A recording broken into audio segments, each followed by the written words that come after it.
assure the principal that the university has actually started using local content in our lecture delivery. Indeed, the entrepreneur class, we've used 2 Africans.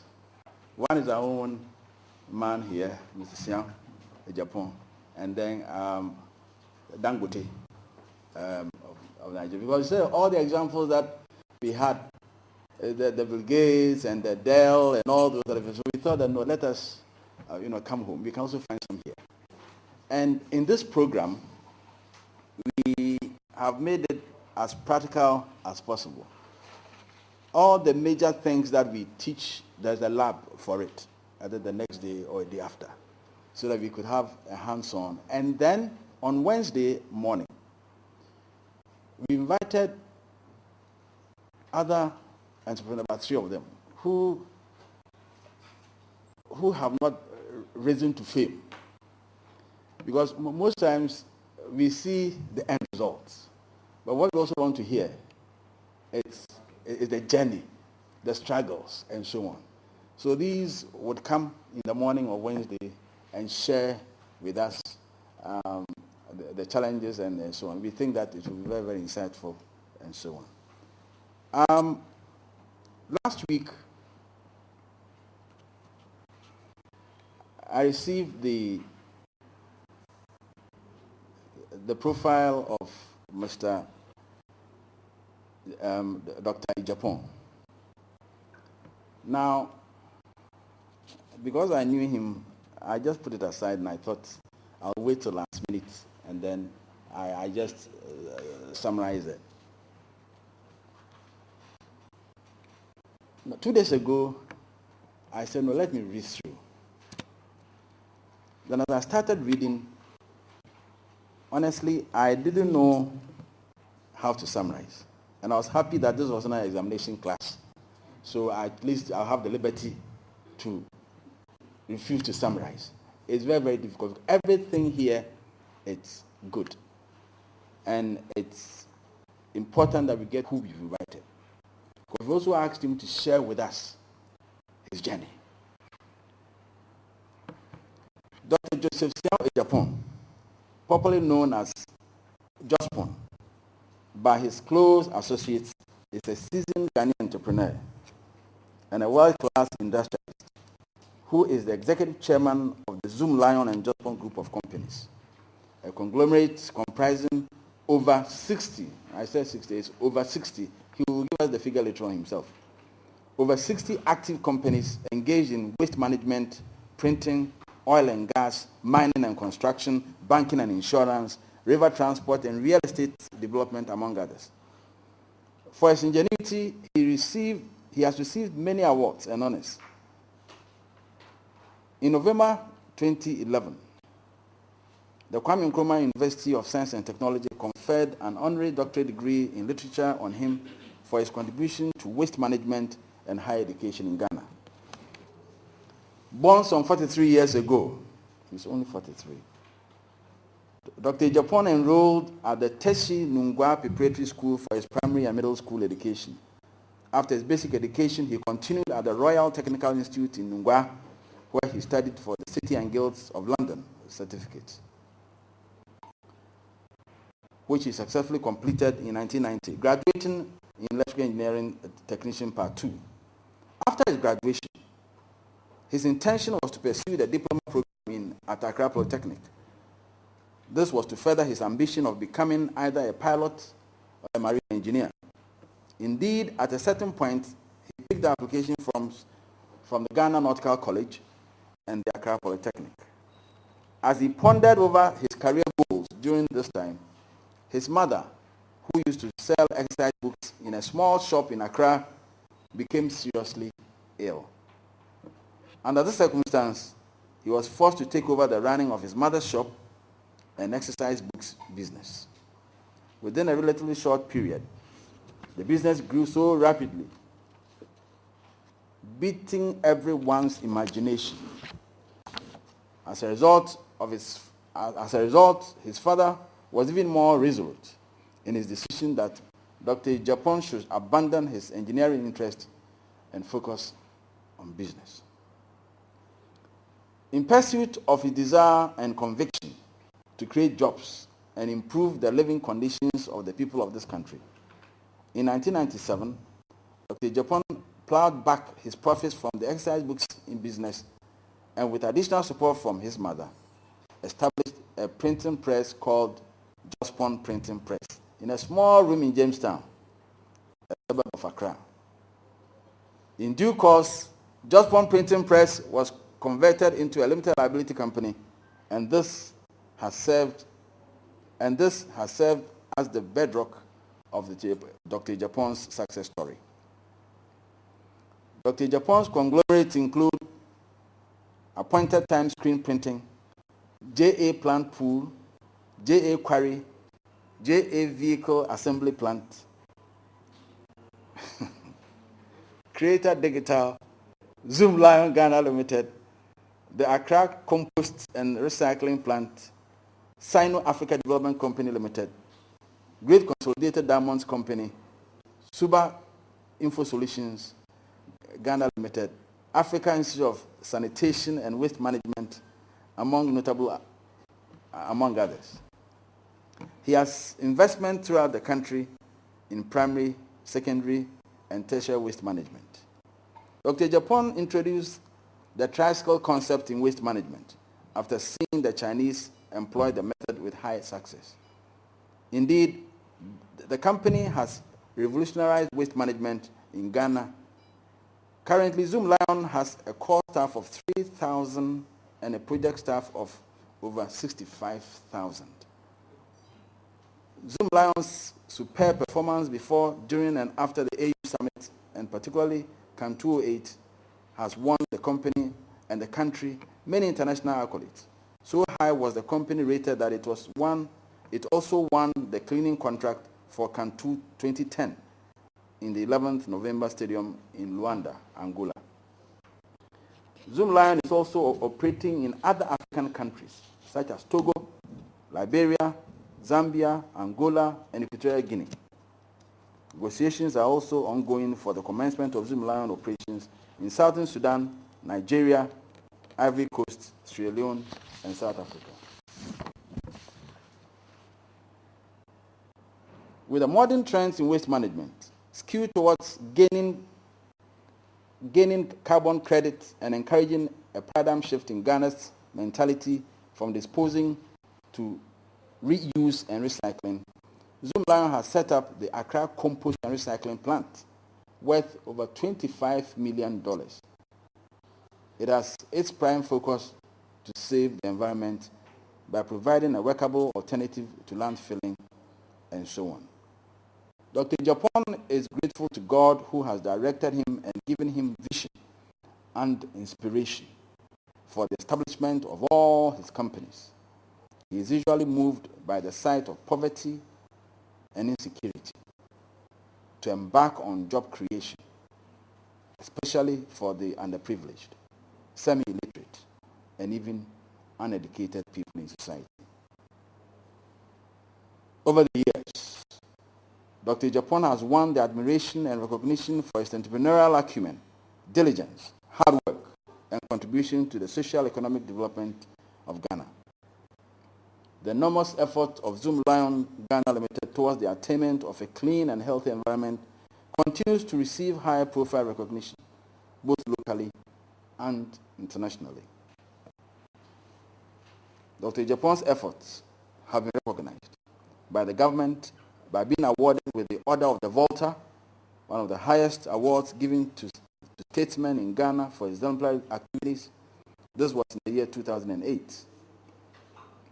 Dr. Japan has also been awarded by the Millennium Excellence Foundation with leadership in industry, alongside some other distinguished personalities. Dr. Japan has been awarded by the Entrepreneurial Foundation of Ghana, a body that awards hardworking entrepreneurs in Ghana. In fact, in 2012, he was awarded the Entrepreneur of the Year by the prestigious Ernst & Young entrepreneur, a position he missed slightly in 2010. In addition to these, the Times of Africa, a magazine which focuses on India-Africa business relations, has also honored Dr. Japon for his hard work and dedication in establishing and growing businesses on the continent and in India. Much recently, Zoom Lion was adjudged the most marketing-oriented company by the Chartered Institute of Marketing, Ghana. Again, as far back as the year 2004, Jospon Printing Press was honored by the Ghana Club 100 as a company adjudged as one of the best 100 companies in Ghana.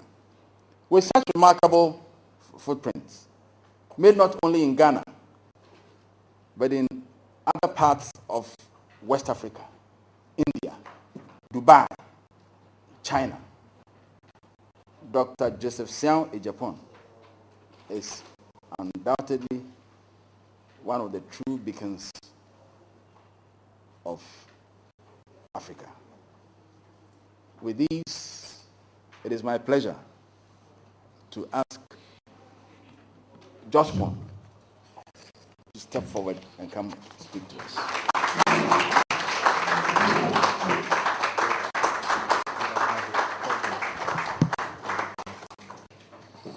Good morning. Good morning. When Dr. Atto was reading the profile, I was thanking God within me. I see today as a divine connection in my life, because when in 1984, when I completed my primary school, Prof, this university, Wesley Grammar, was my choice. I chose this place. And so, in fact, Accra Academy was my first choice, and my second choice was Wesley Grammar. And Accra Academy could not pick me because the grade was low. So Wesley Grammar, my second choice, picked me. I came here, that was the first time I came to Suman, picked the forms. And then after I went home, my father said, there's no money. So I should just go to a school just around that I can walk. So I wept that day because all my mates were going to the secondary school.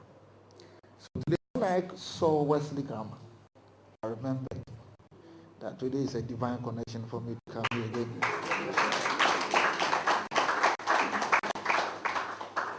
And stand here. And I thank God for today, and I also want to thank Dr. Atto for inviting me.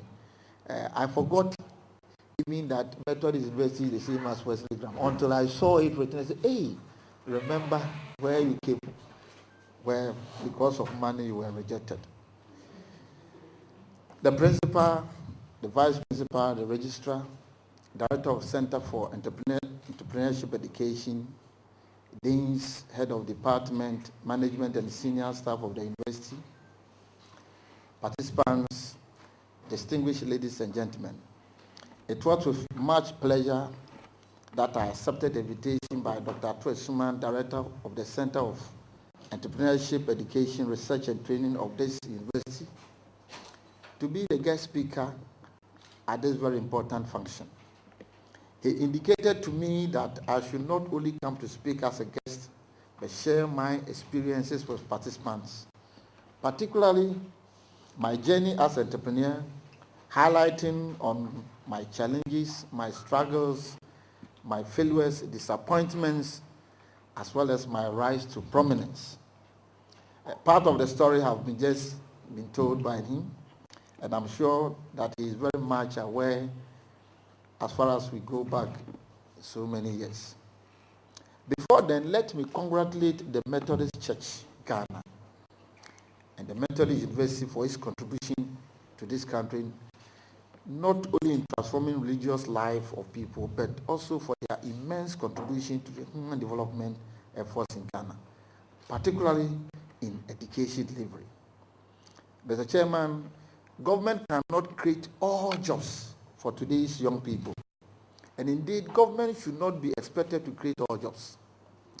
The global unemployment situation is indicative of the enormous challenges that youth or graduate employment poses to governments all over the world.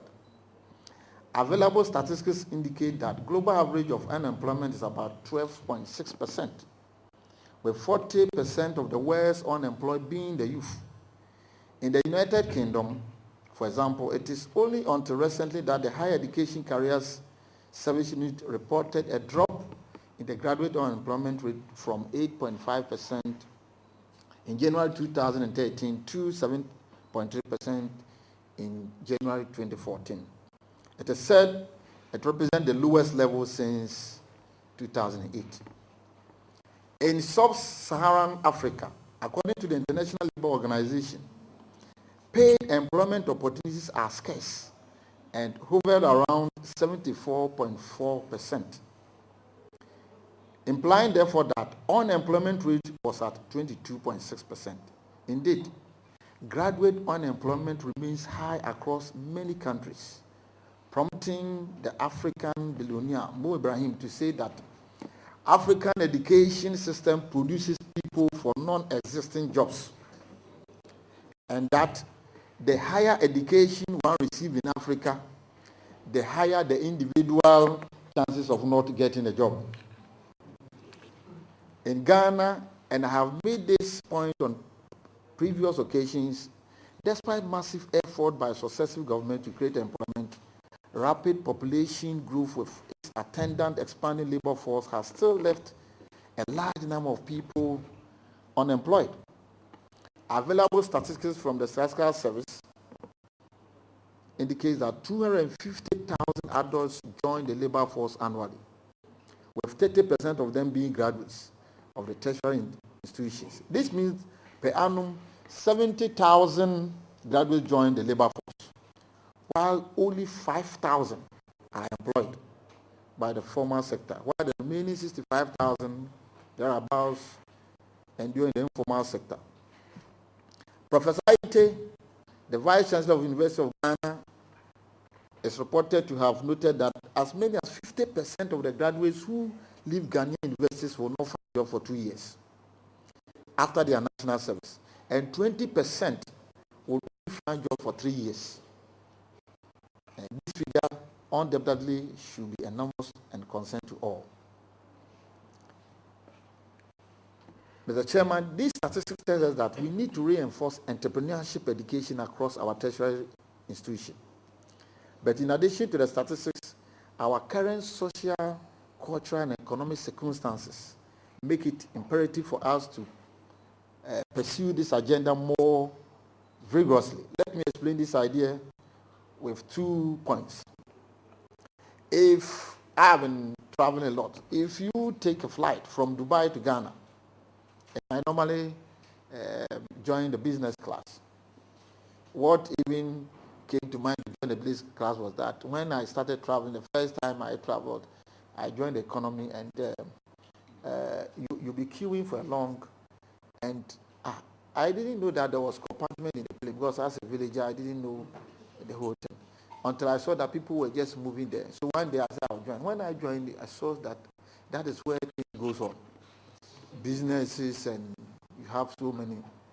And today, if you bought a flight from Dubai to Ghana, 60% of the passengers in the first or business class are foreigners coming to Ghana to do what? There's something here.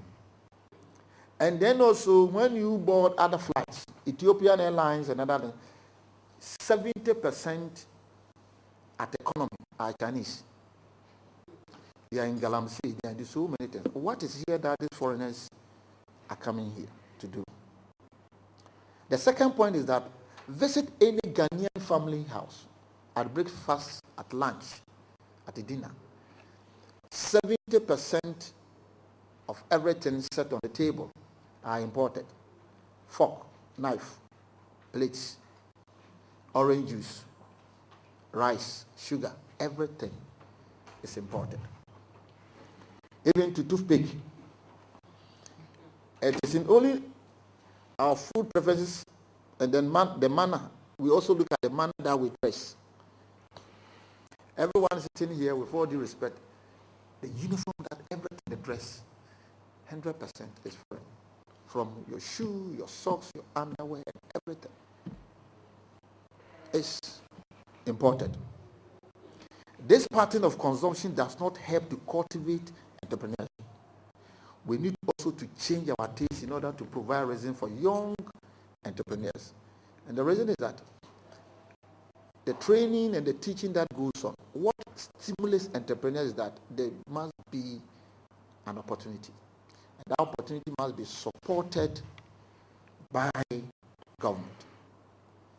And I humbly want to say that we thank government that by the introduction of this local content, of which we are praying that government really enforces it, really bring this training and the fruitfulness of entrepreneurship in this country to a maximum level. Quite recently, we all heard that parliamentarians bought desks, tables and chairs, which became an outcry. Why not Agogo furnitures?